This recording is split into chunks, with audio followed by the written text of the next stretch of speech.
This day in sports history.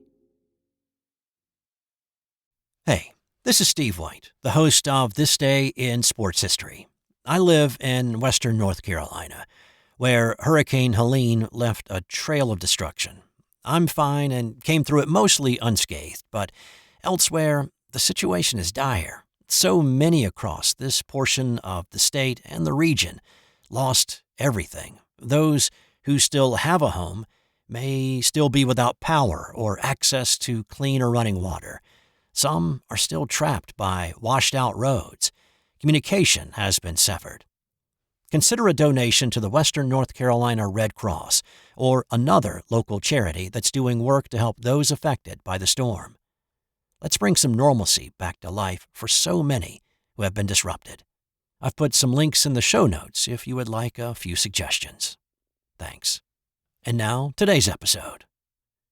Dem Bums finally won it, Archie Manning's primetime showcase, and a hilarious prank. It's October 4th, and those stories and more are featured in today's edition. Let's start in 1955 when the Brooklyn Dodgers finally won the World Series. At this point in sports history, New York was stuffed with baseball teams, and the Brooklyn Dodgers were the also-rans.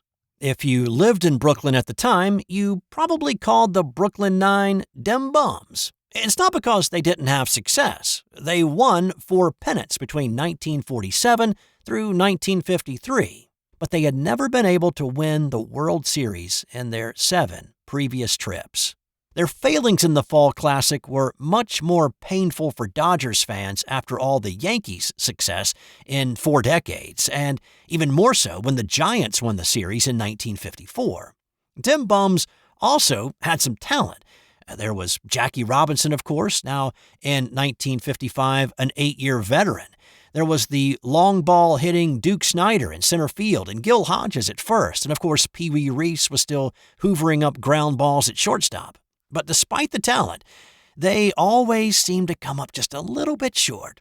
So this was a subway series between the Dodgers and the Yankees, and it looked like the same old script was going to play out here in 55, with the Yankees winning the first 2 games of the series. But the Dodgers came back to win games 3, 4, and 5.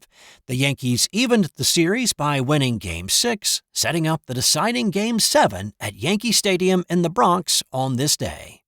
The Dodgers led 2-0 after 5.5.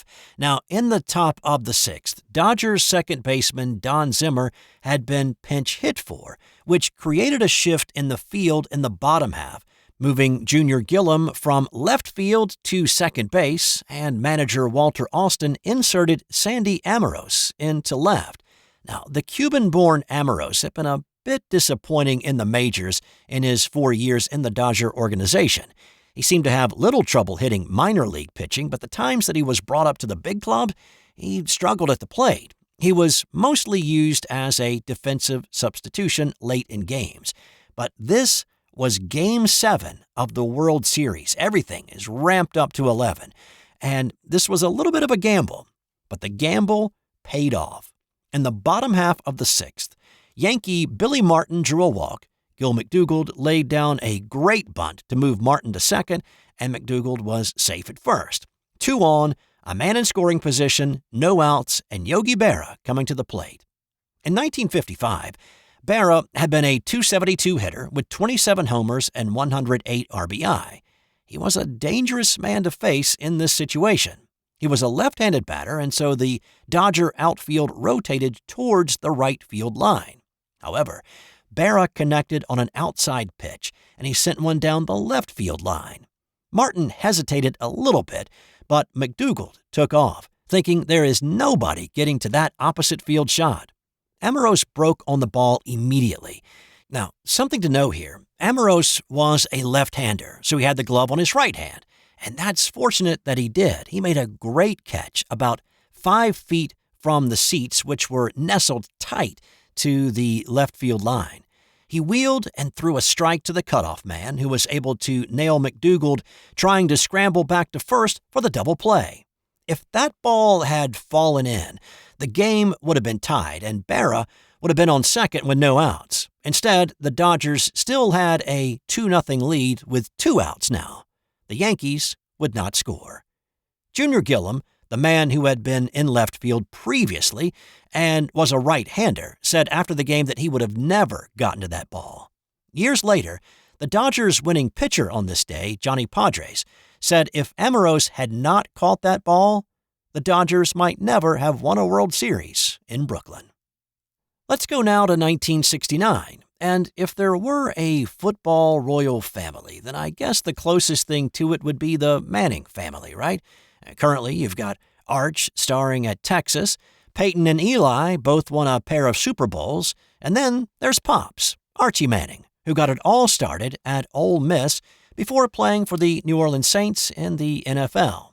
Well, on this day in '69, it was Archie putting on quite a show. Now, Archie is quite a legend at Ole Miss, and just as an example, the speed limit around campus is 18 miles per hour because Archie wore number 18 when he played there in the late 60s. Now, there's a story from when Archie's son Eli got to Ole Miss, and he was flipping through a football media guide, and he called Pops and he said, "Dad, your numbers weren't that great."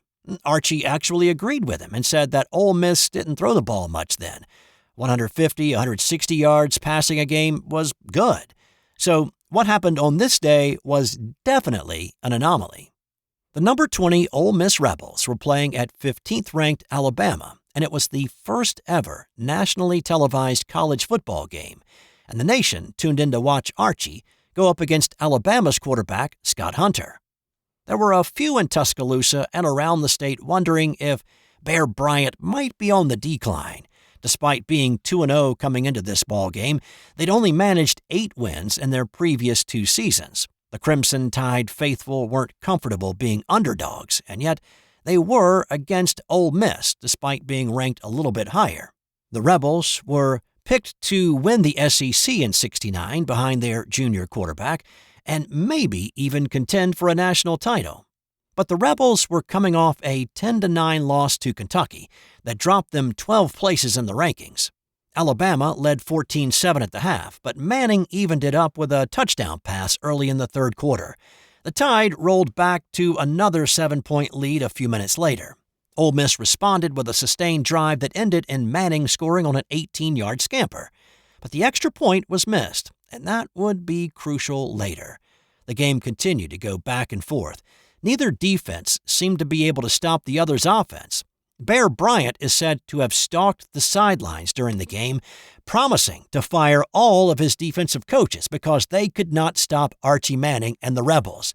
Midway through the fourth quarter, Manning connected with Vernon Stoddard for a 43-yard gain and then took off on the next play, carrying the ball 31 yards down to the goal line, and he punched it in on the next play, and Ole Miss led 32-27 with just over 7 minutes to play.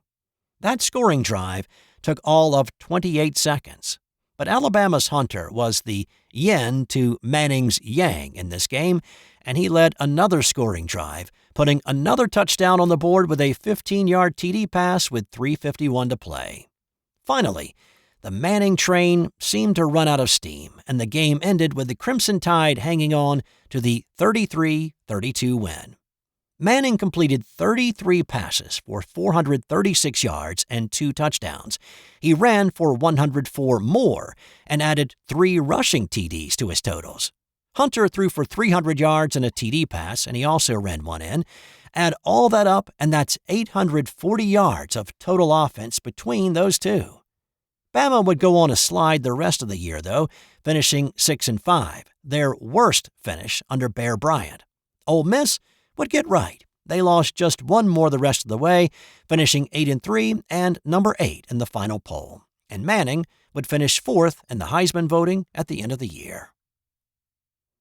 On this day in 1998, the I-85 rivalry between the Atlanta Falcons and the Carolina Panthers saw one team hit the express lane while the other got caught in traffic.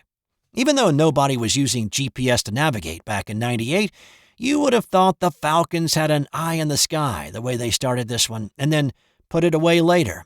Rookie Tim Dwight took the opening kickoff 98 yards for a touchdown, giving the Falcons the early lead, which they would expand to a 17-3 lead at the half. Early in the third, Falcon fullback Bob Christian scored to make it 24-3. The Panthers coughed it up on the first play of their next drive, and Atlanta quickly capitalized with an O.J. Santiago 26-yard touchdown catch, 31-3 Falcons. Next Panther play, Muhsin Muhammad fumbled after reeling in a Kerry Collins pass.